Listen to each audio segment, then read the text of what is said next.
আমার মেয়ে এদিকে আরে পালসালে হবে আরে তুমি রাস্তাঘাটে কি শুনছো? তুমি তপন ভাই চিফ অ্যাসিস্ট্যান্ট না? হ্যাঁ হ্যাঁ তুমি আর মজনু মিলে আমার ঘরে যায় আমার বউরে ফুসলিয়ে ফাসলিয়ে বউর ব্রেন ওয়াশ করে টাকা আনছো ছবি বানানো শিখে কি বলছেন আপনি? আমি আপনার বাড়িতে তুমি থাকো শোনো আপনি আমার কথা হচ্ছে আমি যেটা বলি সেটা সত্য কিনা টাকা দিছে কিনা আমার বউ সেটা তো ভাইকে দিছে কাকে দিছে ভাইকে দিছে ভাই তোমাগো দুইজনের জ্ঞান নিয়ে তোমাগো দুইজনের বুদ্ধি নিয়ে আমার বউ টাকা দিছে তুমি আমার চিনো আচ্ছা মানুষের দোষ কেন না আমার নাম KM Firoz director of FDC more than important talking হচ্ছে তোমরা কোন সাহসে আমার ঘরে গেটে কানছো আমি কোনোদিন আপনার বাড়িতে যাইনি ও যায়নি তো এই তুমি চুপ থাকো কে আনছে টাকা আমি জানি নাকি তুমি জানো এই আমতামতা করবে না যেমনে যেমনে কইনে জবাব দাও ভাইয়ের সাথে কথা হচ্ছে ভাই শোনা মজনুরে বলবা এবং তোমারও বইলা গেলাম ডিরেক্টর সাহেবের কাছ থেকে টাকা নিয়ে আমার ঘরে টাকা দিয়ে ফের এটা কোনোদিন হয়নি সুদ আসলে সুদ দেয় চক্রবৃদ্ধি হারে সুদ দিবা এটা কোনোদিন হয় আওয়াজ দিবে না আওয়াজ নামিয়ে কথা কও হয় না মানে তোমার পুরো চেহারার মধ্যে দুই নম্বরে একটা বাপ তুমি আমার ঘরে গিয়ে দুই নম্বরই করছো ঘরে যাই এই তুমি চুপ থাকো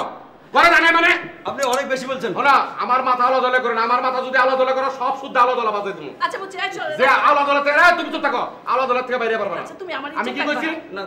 আপনি কিন্তু খুব বেশি বাড়াবাড়ি করছেন আর একটা আওয়াজ দিবে না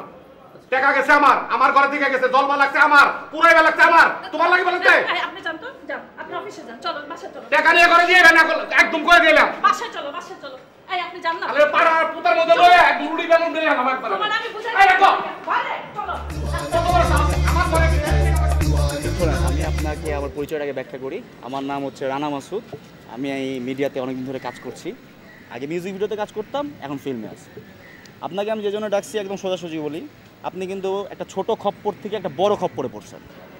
এটা আপনি কি বলতেছেন ছোট খপ্পর থেকে বড় খপ্পর মানে আপনাকে তাহলে একটু ভেঙেই বলি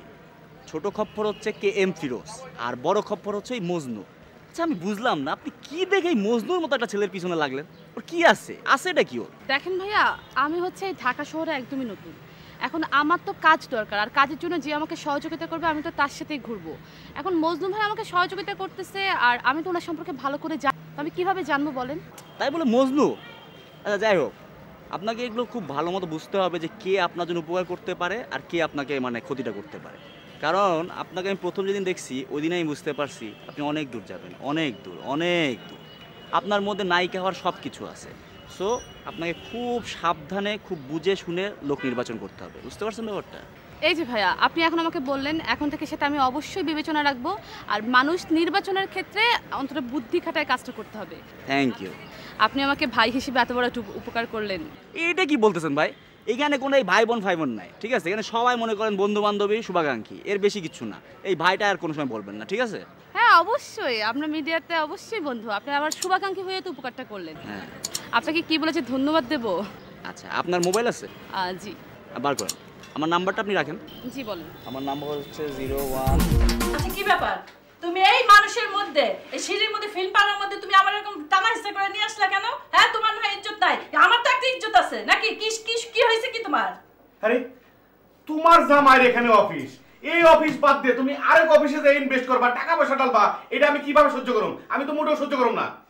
তুমি তো ছবি বানাতে পারলা না তা আমি ইনভেস্ট করব না মনে আসাটা কি পূর্ণ হবে না শোনো আমার নাম KM Firoz director of FDC more than important talking হচ্ছে আমি ইনভেস্ট করছি করুম আমি ছবি বানাবো এটা আমার স্বপ্ন আমি এফডিসি ডাইরেক্টর হবো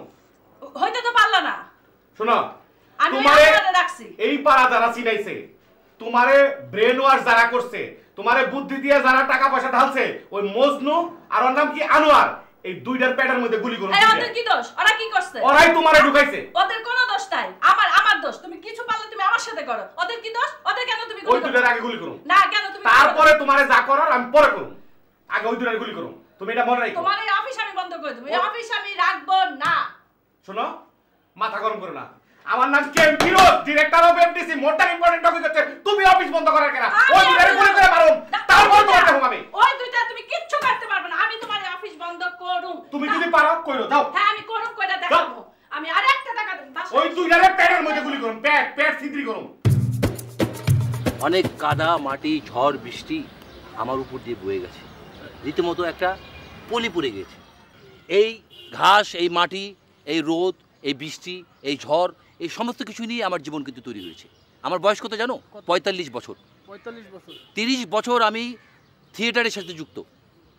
আমার তখন বয়স কত ১৫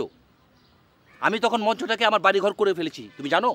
আজকে আমার গ্রুপের ছেলে কি বলে জানো, আমার কোনো নীতি নেই, আমি নীতিভ্রষ্ট লোক। কে বলছে ভাই? রিপন, এখন তোমরা বলো যে আমি কি করব। আমি ডিসিশন নিতে বাধ্য হচ্ছি, আমার এই গ্রুপ থেকে আমি রিপনকে বহিষ্কার করব। এটা আপনার শেষ সিদ্ধান্ত? আমার শেষ ডিসিশন। আচ্ছা ভাই, রিপন ভাই তো তাহলে লালু ভাইয়ের সাথে যোগ দিবে? আরে মিয়া, লালুর সাথে তো যুক্ত হবে। ঝাঁকের কই ঝাঁকে মিশে যাবে, অসুবিধা কি? কোনো অসুবিধা আছে তাতে? বস, লালু আর এই মিডিয়া টিডিয়া নিয়ে ভাবতেছে না। সে এখন এফডিসি নিয়ে বড় বড় স্বপ্ন দেয়, সে এফডিসি নিয়ে পড়ে আছে। সে অনেক বড় বলাই সৃষ্টি করছে। শুনো, এই কথাগুলো হলো তার মুখের কথা। আমি প্রথম বলেছিলাম না যে তার ঘুম হারাম হয়ে গেছে?